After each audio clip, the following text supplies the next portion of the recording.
Esteban intawon, imorder sa mga gaguns. Pagsaka niyas langit, si San Pedro nga hibulong. Kay wala pa sa panahon, gipabalik pa show return.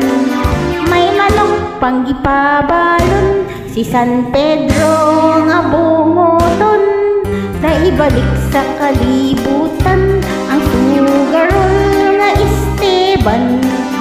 May dalang nga hiniktan nga ugis kahipolongan. Ug didto sa bulangan si ugis gikaintapan.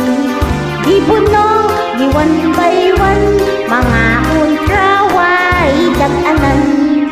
Ang manok ni San Pedro nga ugis ang balahibo.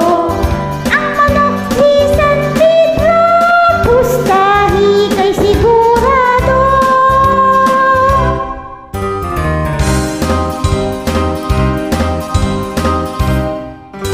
Ang kabus nga Esteban may kalikadumahan.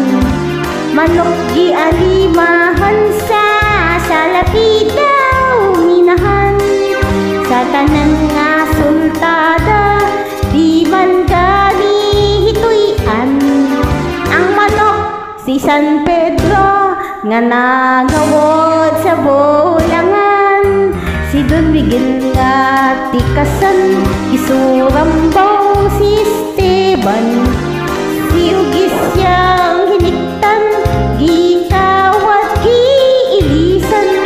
Si ugis nakamatmun, mikapiglang giyapon. Itiban nga iyang galon, si Don Miguel kubdoy doon. Ang manok ni San Pedro